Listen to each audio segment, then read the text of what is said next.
Bismillahirrahmanirrahim. Assalamualaikum warahmatullahi wabarakatuh. Alhamdulillah Rabbil Alamin. Wassalatu wassalamu ala Rasulillahil Karim. Nabiyyina wa sayyidina Muhammadin wa ala alihi wa sahbihi ajma'in wa ba'd. Saudara-saudariku, sebangsa, setanah air dimanapun berada, Alhamdulillah wa syukrulillah ala kulli ni'amillah. Semua yang kita jalani dalam kehidupan hingga mengantarkan kita pada pergantian siang, malam, berganti hari, berganti pekan, bulan, dan tahun.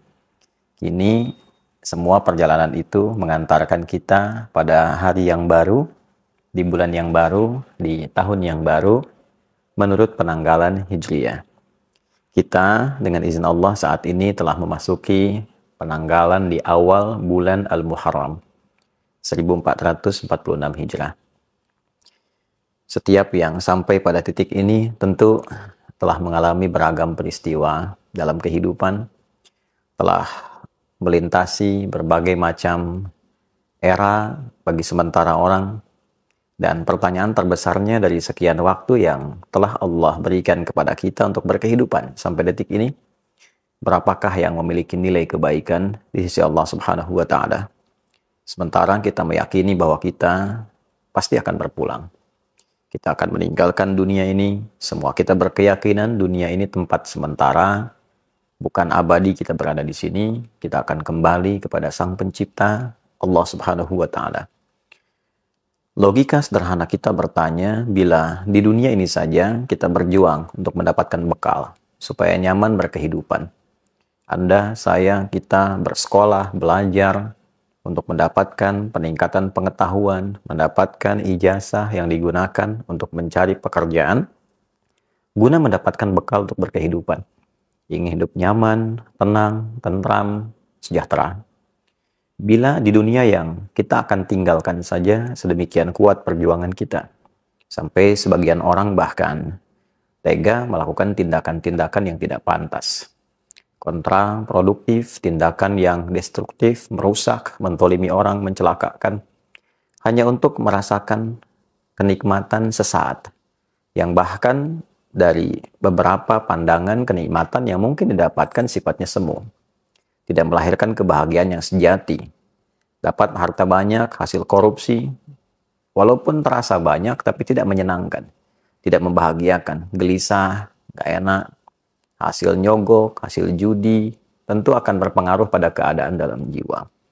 Poinnya adalah, untuk mendapatkan yang sementara saja begitu luar biasa, sungguh-sungguh, serius, dengan segala apa yang tadi diungkapkan, maka bagaimana dengan persiapan kita untuk kembali ke tempat yang abadi?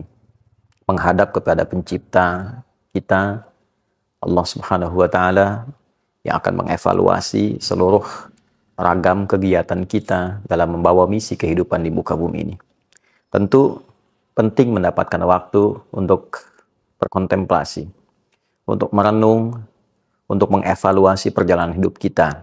Dalam bahasa keagamaan sering disebut dengan muhasabah. Untuk melakukan satu titik kembali mengevaluasi seluruh kegiatan hidup kita, guna mendapatkan satu pencerahan yang membuka jalan hidup baru untuk menata kegiatan-kegiatan yang lebih bermanfaat.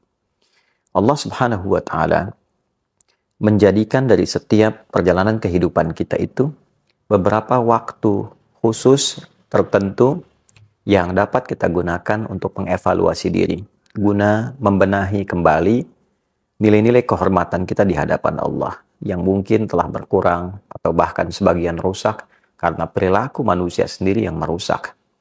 Pandangan yang seharusnya melihat yang baik, rusak cara pandangnya karena seringkali digunakan menatap yang tidak baik. Demikian lisan yang seharusnya berkata yang mulia sehingga terjaga kehormatan, maka runtuh kehormatan itu karena seringkali digunakan pada pembicaraan yang tidak elok. Demikian tangan sampai ke ujung kaki. Maka mesti ada waktu-waktu khusus untuk mengembalikan kehormatan kita di hadapan Allah Subhanahu wa Ta'ala. Mengevaluasi kembali. Kata hormat sesungguhnya berasal dari bahasa Arab, yaitu hurmah. Satu keadaan atau bahkan menjadi hukum yang menjaga kita agar selalu tampil terhormat disebut dengan haram. Haram sebagai hukum dihadirkan dalam agama sesungguhnya bukan sekedar untuk mencegah, tapi lebih kepada menjaga kehormatan kita dengan mencegah berbagai tindakan yang bisa meruntuhkan kemuliaan itu. Sehingga manusia terjaga dalam kehormatannya, tampil dalam kebaikannya. Mengapa berdusta itu haram? Karena saat seseorang berdusta, runtuh kehormatannya. Mengapa mencuri, korupsi, menipu itu haram? Karena ketika seseorang melakukan tindakan demikian, maka runtuhlah kehormatannya.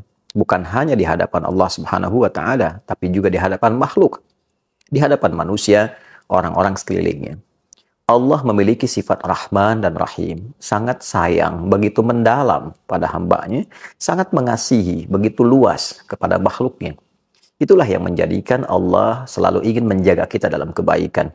Bila tangan ini pernah salah melakukan tindakan, maka harus dijaga dan dikembalikan kepada fungsinya yang baik sehingga kehormatan tangan itu terjaga dengan baik sampai pulang menghadap Allah. Diri kita diciptakan baik, Allah inginkan pulangnya pun baik dan terhormat. Itu poinnya. Maka segala yang diharamkan itu disebut dengan muharram. Dusta itu muharram. Mencuri itu muharram. Berjudi, mau offline, mau online, itu muharram. Hukumnya haram. Bila kita ingin meninggalkan seluruh perbuatan-perbuatan itu, mencoba mengevaluasi, menepikan yang dilarang, menjaga kehormatan, mengembalikan pada kemuliaan, berpindah pada tempat dan keadaan yang lebih baik, maka di antara rumusnya kita bisa tambahkan al pada kata itu.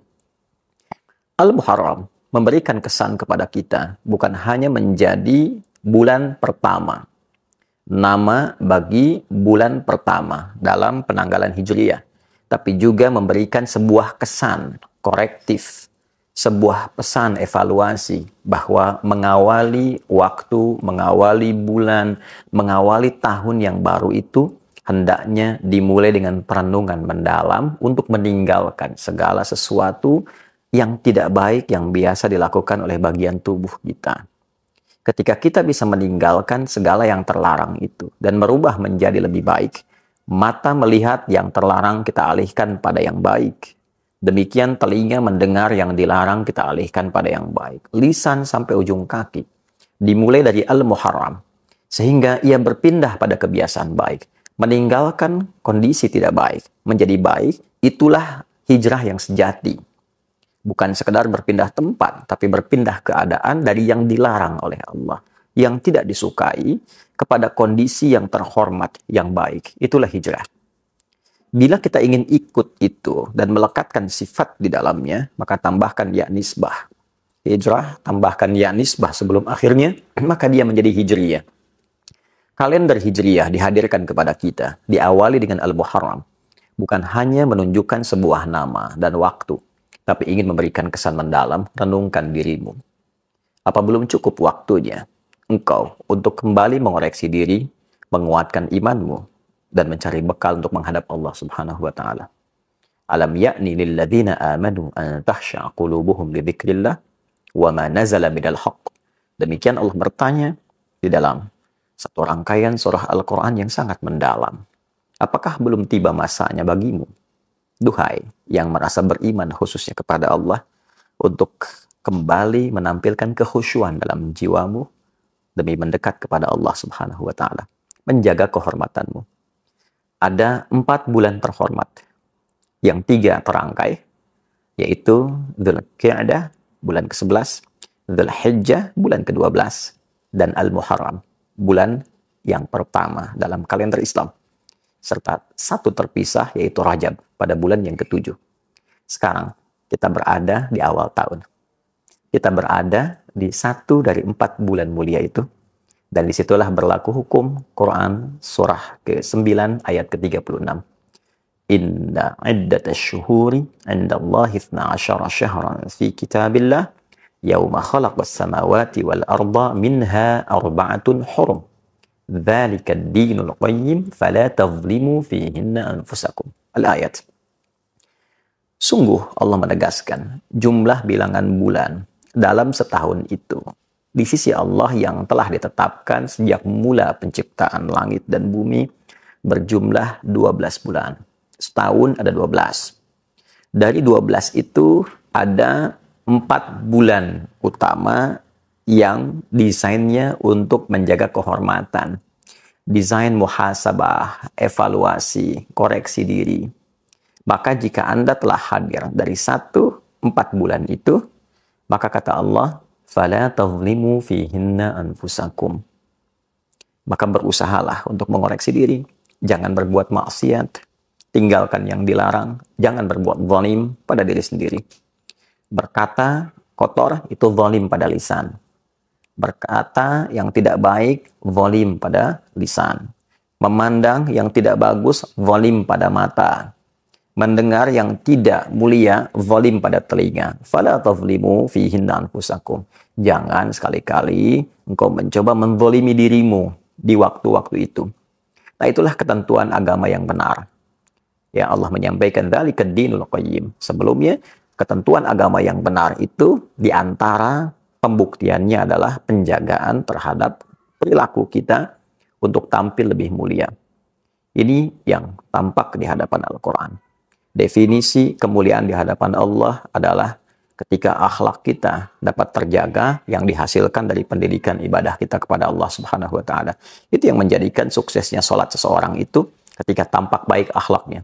Tanha 'anil fahsya wal munkar. Salat sekian banyak rakaat, sekian panjang dibacakan, tapi tidak merubah perilaku menjadi lebih baik, maka itu hanya sekedar memenuhi rukun syarat untuk naik turun, tapi tidak menjaga kualitas dan kekhusyuan di dalamnya. Untuk itu, saudaraku, sekali lagi, saya Andi Hidayat ingin memohon maaf demi memberikan contoh pertama pada diri pribadi sebelum mengajak siapapun. Saya memohon maaf kepada saudara-saudariku dimanapun berada. Bila selama ini Anda pasti mendapati hal yang kurang wajar untuk kami tampilkan. Boleh jadi didapati kata-kata yang tidak elok untuk disampaikan. Saya memohon maaf dengan segala kerendahan hati bagi berbagai pihak yang mungkin merasa kurang berkenan atau bahkan tersinggung dengan rangkaian kata-kata yang pernah saya ungkapkan selama berkehidupan sampai detik ini. Boleh jadi ada cara pandang yang kurang baik yang pernah kami tampilkan, yang dengan itu mungkin berpotensi menyakiti ataupun juga melahirkan pandangan-pandangan yang tidak elok. Saya dengan segala kerendahan hati memohon pintu kemaafan dan juga memohon doa semoga Allah Subhanahu wa taala senantiasa memberikan bimbingan, ampunan dari berbagai macam dosa yang dikerjakan dalam kehidupan. Dan sekali lagi saya mengajak setelah itu kepada kita semua, mari kita isi tahun baru ini untuk meningkatkan ketakwaan kita kepada Allah Subhanahu wa taala, saling mendoakan, pemimpin dengan rakyat saling mendoakan, pimpinan di kantor dengan karyawan saling mendoakan, dengan tetangga kita saling mendoakan supaya negeri ini tentram, damai, baik. Setelah itu saling mensupport dalam kebaikan. Mari kita bangun bangsa, bangun negeri dengan segala kemampuan yang Allah titipkan kepada kita dan niatkan ibadah supaya mendapatkan poin di sisi Allah Subhanahu wa taala. Dan semoga tahun ini berkah untuk kita semua. Berkah untuk keluarga, berkah untuk umat Islam khususnya, berkah untuk negeri kita tercinta Indonesia. Dan jangan lupakan dalam sujud kita untuk bermohon. Semoga Allah berkenan memberikan kebebasan bagi umat Islam untuk beribadah di Masjid Al-Aqsa, memberikan kemerdekaan untuk Palestina, dan menghadirkan ketentraman, kedamaian di muka bumi ini untuk kita semua. Semoga Allah mengabulkan. Allahumma rabbana taqabbal minna innaka antas sami'un alim wa tub 'alaina innaka antat tawwabur rahim.